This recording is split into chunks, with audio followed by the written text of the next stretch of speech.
Maestro. Thank you.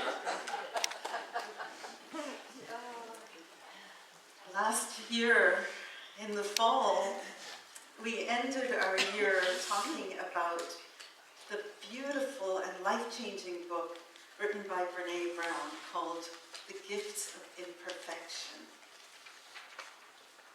The subtitle of the book, Let Go of Who You Think You're Supposed to Be and Embrace Who You Are. And we started that in about October and ended it the week before Christmas. And it feels like it's been so long since I've been here. 2 Sundays, as I said, feels like it's been forever. But I thought it might be nice to do a summary of that book as our way of kicking off this next period of me being back. It's a way kind of of bridging what was and what is to be. And so today, we're going to take a speed dating approach to the 10 guideposts that Brene Brown suggests we want to aim for if we want to live lives which are wholehearted, lives which are resilient and filled with joy and filled with meaning. And how she does it in the book, and we're going to follow it, is let go of, which in Unity we call denials. It's a way of release this so that you can make room for this. So let go of, cultivate. So we're in for a ride. We're going to do this. 10. I did debate whether I should split it into 2, and then I thought, where's the fun in that? So, we start. I'm going to do it in the order that we did it, not the order that is in the book, because this is the chronological order that we used, because we started on Thanksgiving Day. So, number 1, let go of scarcity and fear of the dark. Cultivate gratitude and joy. And what Brene Brown is suggesting is that we all know people, because they're quite often ourselves, who are the broken record of this is too good to be true, or focusing on the stuff that's negative, focusing on the fear of the lack, seeing what's missing rather than what we have. And her suggestion is to put that aside and recognize that it's a human thing that we do, and be very intentional about cultivating gratitude. And so one of the things that we encouraged people to do was to take a joy jar and to take it home, put it somewhere that's visible. And anytime something happens that you want to be mindful that you are grateful for it, that you would put a little sliver of paper into that joy jar. And it's a way of just remembering that we have so much to be grateful for. And we tend, in our humanness, to focus on what's missing all the time. And then, when we think that today, especially when I'm speaking about those poor 60-something million people in China right now are under lockdown. That's almost twice the whole population of Canada. Can you imagine how scary that's got to be?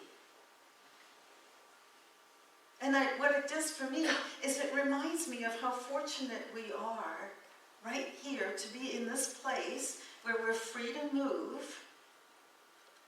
We're free to go and get health care, as I'm sure they are in China as well. But right now, we're in a place of abundant health. We're not in that space. And what that made me realize is that we don't compare ourselves to those things. We compare ourselves to our smaller community. And then within that, we always seem to be looking for the thing that's not right. So what could be better? I do it all the time. That's part of perfectionism, which we're getting to in a moment. So one of the things that I want to draw your attention to is when we give thanks, we want to do it all the time. In Thessalonians, we are told to give thanks in all circumstances. And there are two places in the New Testament where we see Jesus deliberately giving thanks. One was the lack story, or the abundance story, of the loaves and the fishes, where the disciples come up to him and they say, "We don't have enough." And he says, "Give me what you have." And he looks up. Metaphysically, looking up means looking from a different perspective, from a higher perspective. And he gives thanks for what he has. And what happens? Everybody is fed, and there is abundance, so much that there is left over. The other time that Jesus gives thanks is on the night before he is killed. And he knew that something was afoot. And yet, even in that darkest time, the time where hours later he's in the Garden of Gethsemane saying, "Take this away from me," even in that time, he gives thanks. So, let go of scarcity. Let go of the fear of not enoughness, of, "Oh, this is too good to be true." And cultivate gratitude and joy. This is where she starts her book.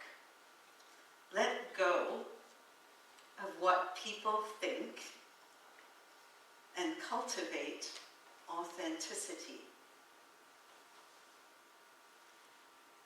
Yeah, right.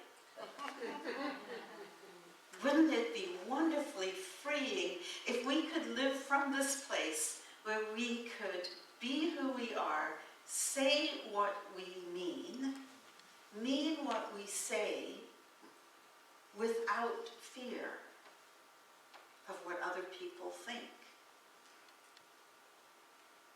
I believe that it's possible to do that, but that we aren't really skilled with the tools. And so we will be looking at that as a community later on this year.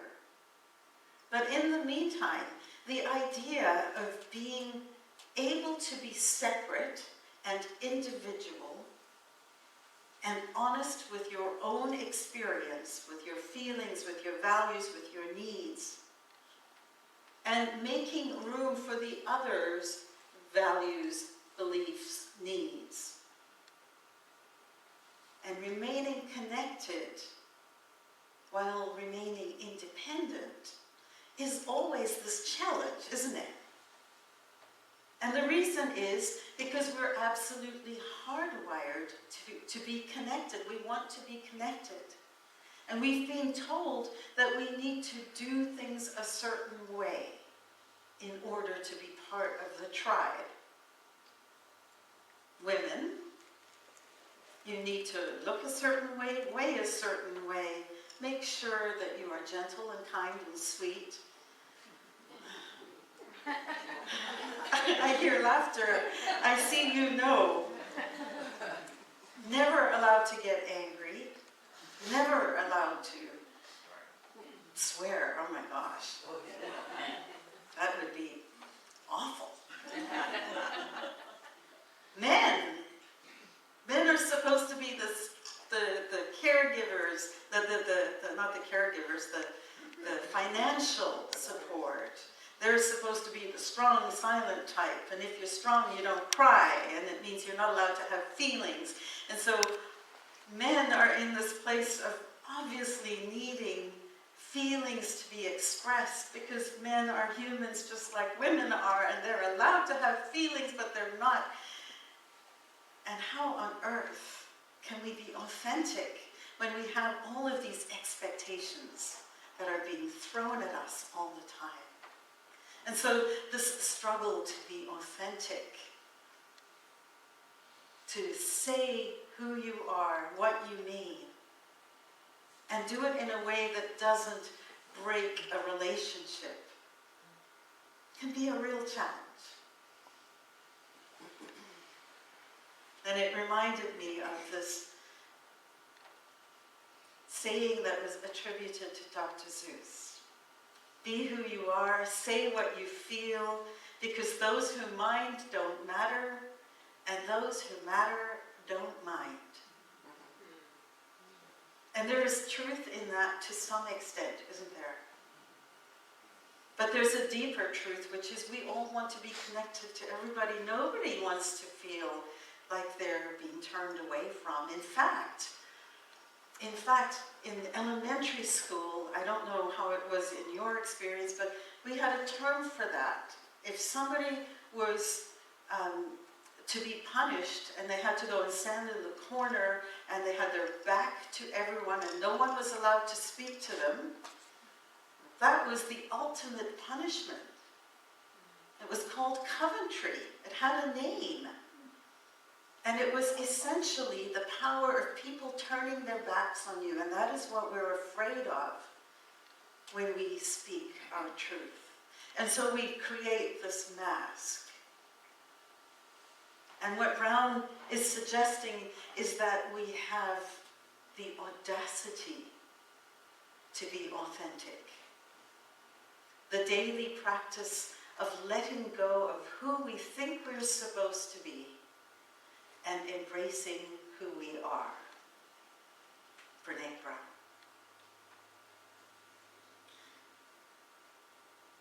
In the Sermon on the Mount, Jesus said these words, "Let your word be yes, yes, or no, no. Anything more than this comes from evil." And we think of evil as being not thinking in alignment with truth, not thinking in alignment with honesty. So when we're saying yes and we're feeling resentful, that's not what we want. It's not authentic. If we're scared because we actually want to say no and we say yes, that also will lead to resentment, not authentic. So the goal is to separate what other people want from what we want and be audaciously authentic. Not something that we're good at. So we threw up such terrible language. On the slide, you'll see some examples of how you can be authentic without breaking connection. Because what we don't want is to come across as aggressive. We want to come across as assertive. Aggression is a state of war. I know you're trying to be helpful. This isn't helpful anymore, or it isn't helpful right now. I care about you. I want to remain connected with you, and I'm not as interested in this as you are.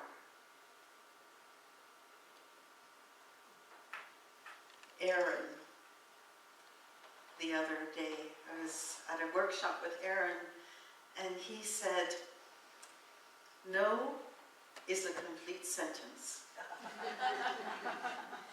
No is a complete sentence. I thought, oh, that is good. No, thank you would be a little nicer. We'll go with that. Say no without guilt. Say yes without resentment. That is one of the sayings that if people are in recovery, they may be familiar with. Say no without guilt, yes without resentment. See what I mean? That's 2 out of 10. Oops, I didn't forward that, I'm so sorry. If anyone wants a copy of those examples, come and see me after and I'll get it for you. Next, let go of perfectionism. I hear a laugh.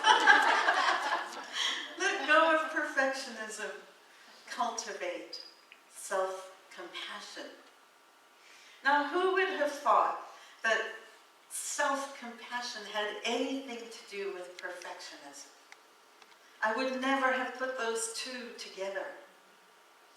And yet, isn't it interesting that when you start thinking about the idea of being compassionate with yourself, it gives you permission not to be perfect. Yes, that lands. This whole idea of needing to be perfect comes from a belief that if I look perfect, or I do this perfectly, or I live perfectly, I will not be blamed for anything. I will not be harmed by somebody else's judgment. The problem with it is we run into a situation where we start thinking that that's who we are, that what we do is who we are, and worse, that how we do it and how well we accomplish it is who we are. I'm a teacher. If I'm a perfect teacher, I'm a perfect teacher.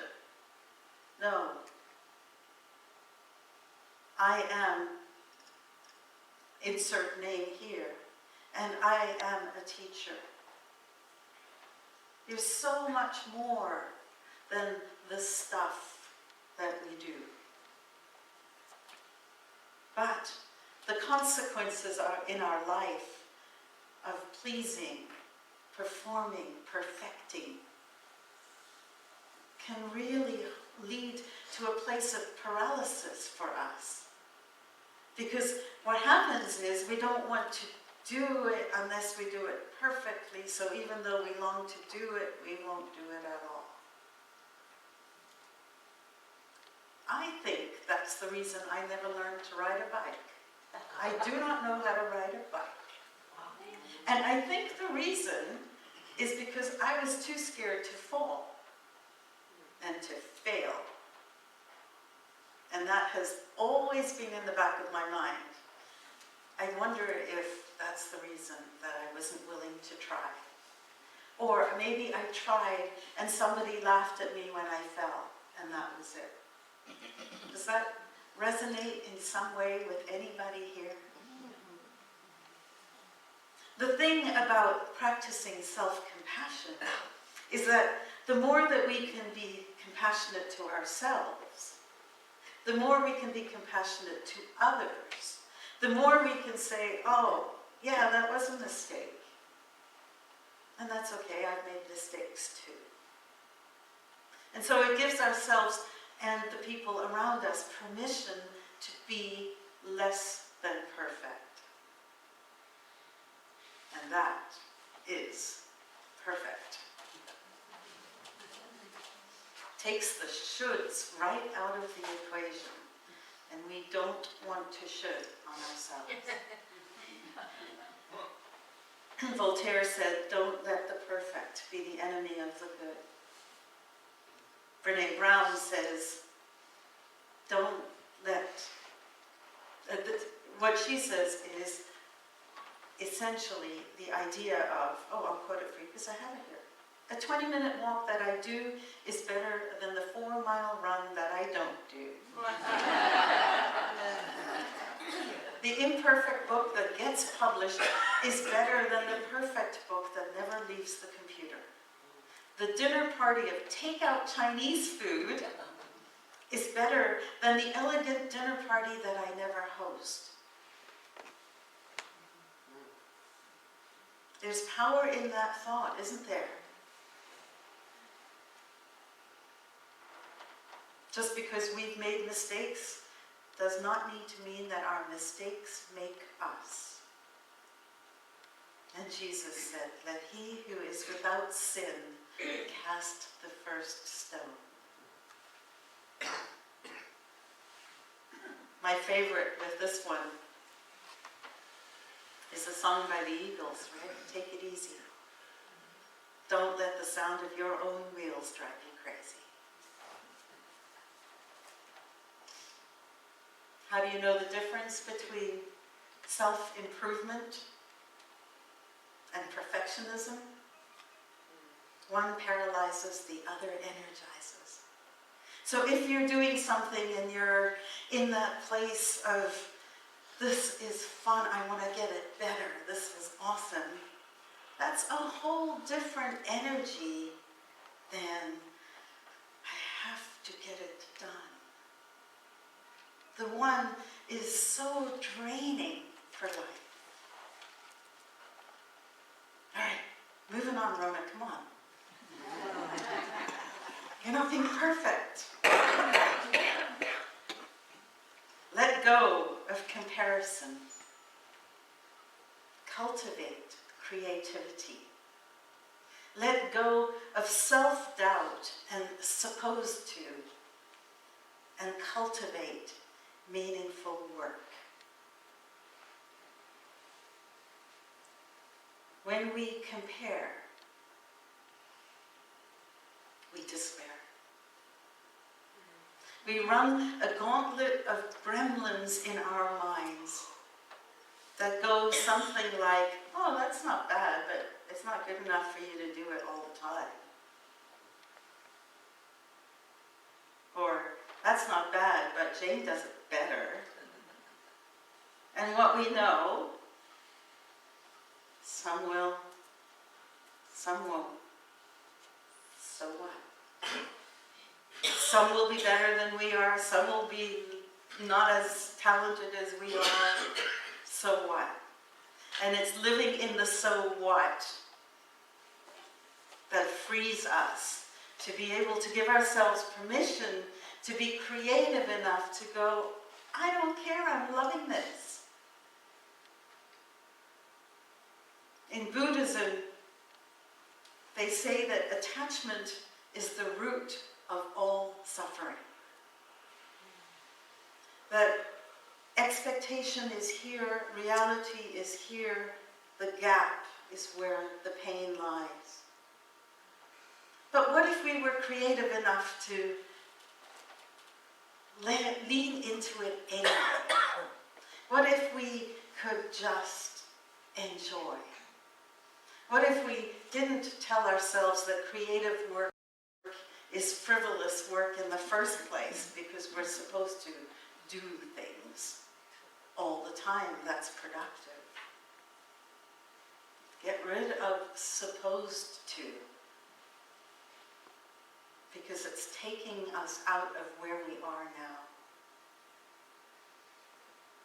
The Persian poet Rumi wrote this, a poem called Moving Water. When you do things from your soul, you feel a river moving in you, a joy. When actions come from other sections, the feeling disappears. Don't let others lead you. They may be blind, or worse, vultures. God, that's depressing. But the idea of living in the, moving from either I'm the best or I'm not going to do it, that compare and despair mindset. What if we could just move into a both and? What if we could be in that place of, yes, there are people who are better at this than I am, and I'm going to do it anyway. We move forward when we do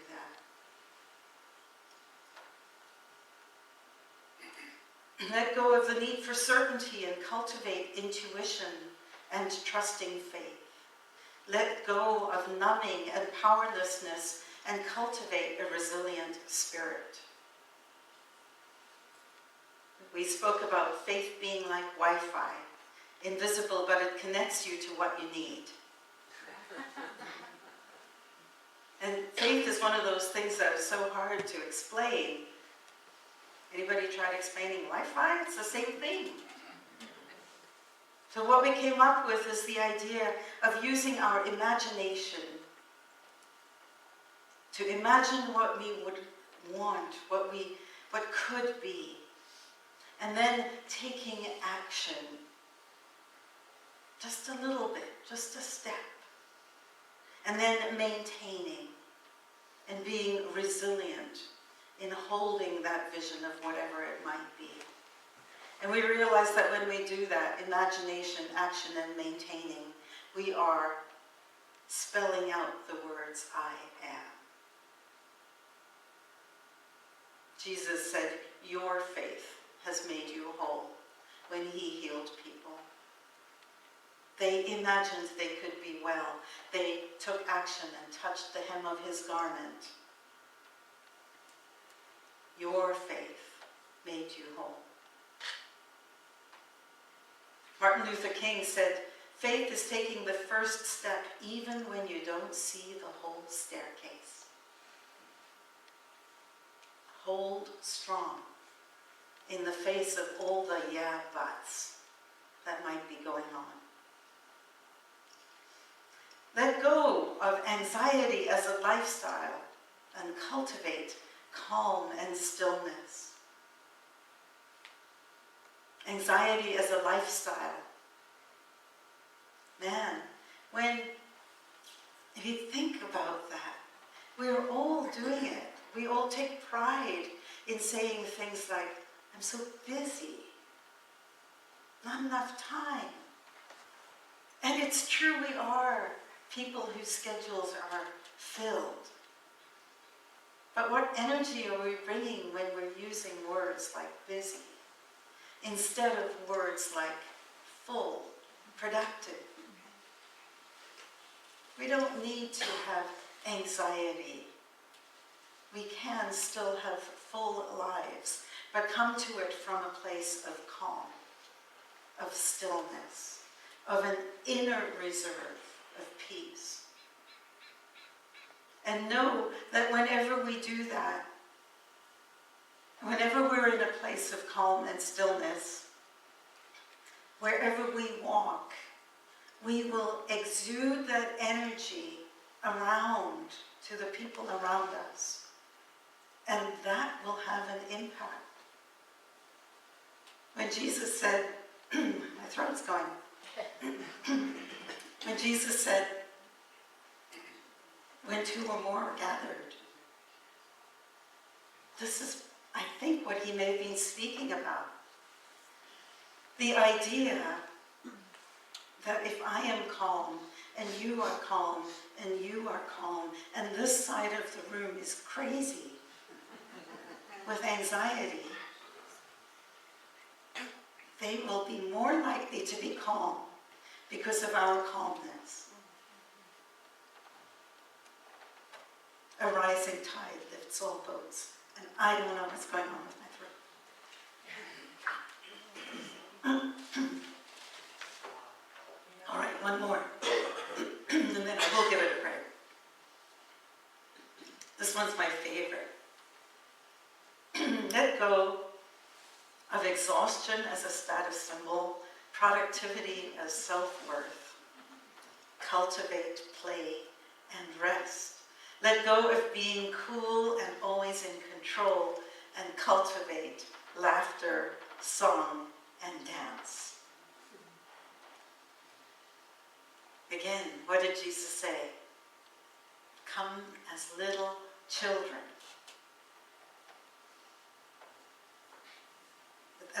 I'll read it from Matthew.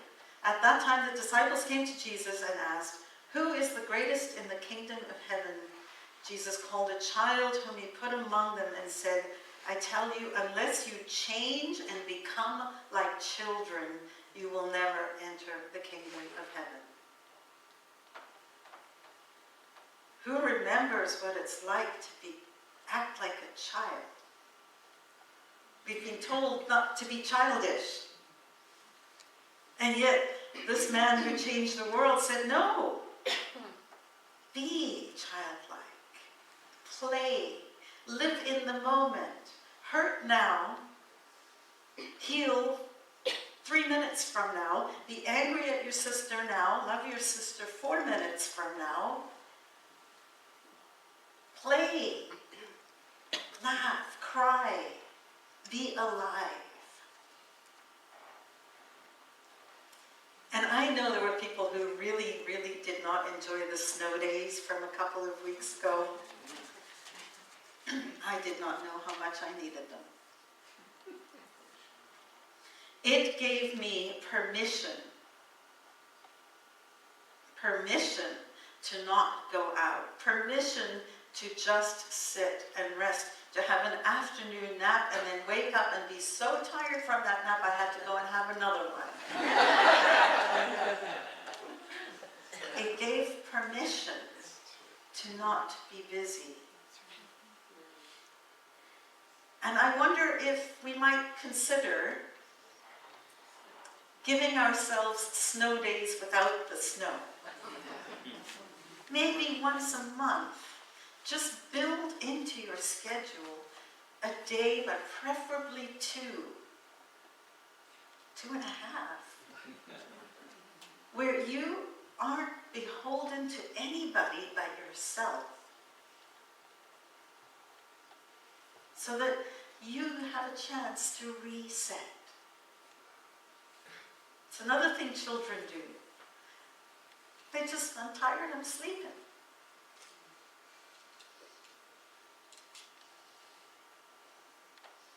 Instead of, I should be working. Oscar Wilde said, life is too important to be taken seriously. Let us remember that. And so there you go.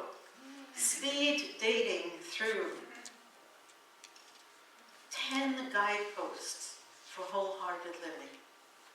Cultivate authenticity, self-compassion, a resilient spirit, gratitude and joy, intuition, trusting faith, creativity, play, rest, calm, stillness, meaningful work, laughter, song, and dance.